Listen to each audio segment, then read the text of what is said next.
नमस्कार मित्रों, अघोर की इस सीरीज के तीसरे भाग में स्वागत है आप सभी का।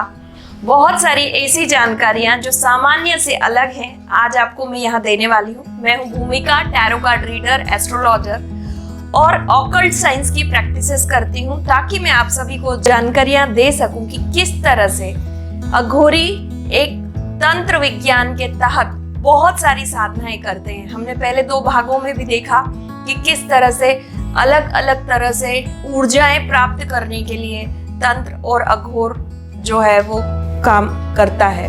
लेकिन साथ में आज हम ये बताएंगे आपको कि अघोरी कितने प्रकार की साधनाएं करते हैं और किस तरह से करते हैं। इसमें सबसे पहली बात जो है वो ये है कि 3 तरह की साधनाएं होती हैं, जो शमशान साधना होती है, एक दूसरा शव साधना और तीसरी शिव साधना।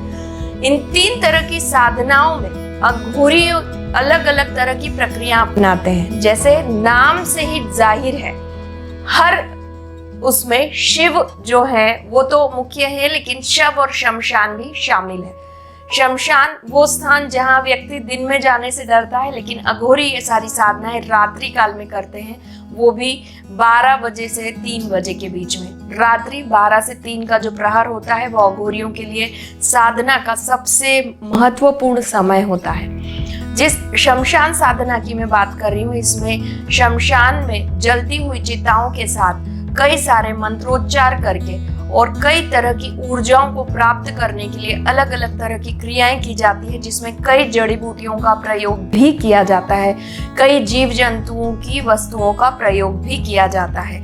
ये सारी चीजें और ये सारी जानकारियां मैं आपको इसलिए दे रही हूँ ताकि इससे जुड़े हुए मिथ जो है वो खत्म हो सके और आपको पूरी जानकारी सही तरीके से मिल सके। दूसरी बात, जो शव साधना की बात हमने की है, शव साधना में कुछ अघोरी अलग अलग तरह की शक्तियां प्राप्त करने के लिए, अपने उद्देश्य की पूर्ति के लिए शव के ऊपर खड़े होकर भी साधना करते हैं। अलग अलग संस्कृतियों में शव को संस्कार करने के जो प्रकृति है, या जो कहना चाहिए कि शव को दहन करने का या शवदाह के या शव को विसर्जित करने के अलग अलग प्रयोग हैं, और उसी तरह से अघोरी उन्हीं शवों का प्रयोग करते हैं। सबसे उपयुक्त वो शव होते हैं जो कि अकाल मृत्यु के कारण उन्हें मिल पाते हैं, यानी जिन भी व्यक्तियों जीवन काल पूर्ण नहीं हुआ, एक्सीडेंट में मृत्यु हो गई या किसी ऐसी बीमारी के चलते जो कि जवानी में ही या छोटे बच्चों के जो जीवन काल है उसी में उनकी मृत्यु हो गई, ऐसी आत्माओं को बस में करने का काम अघोरी करते हैं ताकि इनके शव से निकली हुई जो ऊर्जाएं हैं उनको वापस प्राप्त किया जा सके।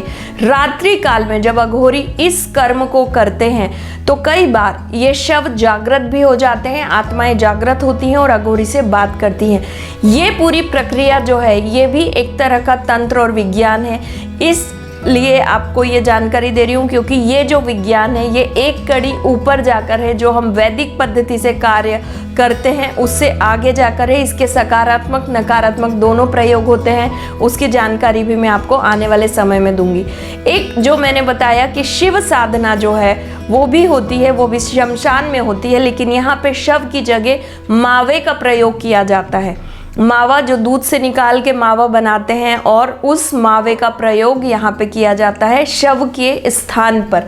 लेकिन जब शव के स्थान पर इस मावे का प्रयोग किया जाता है और फिर इसी मावे से जिस भी व्यक्ति के आत्मा को बुलाया जाता है उसका प्रवेश इसके अंदर कराया जाता है और उससे पुतले बनाए जाते हैं। ऐसी बहुत सारी जानकारियाँ हैं, बहुत सारी प्रक्रिया हैं जिनको अघोरी करते हैं और इस सारे पंथ को जो है वो आगे बढ़ाते हैं इन सारी जानकारियों के साथ ही। धन्यवाद।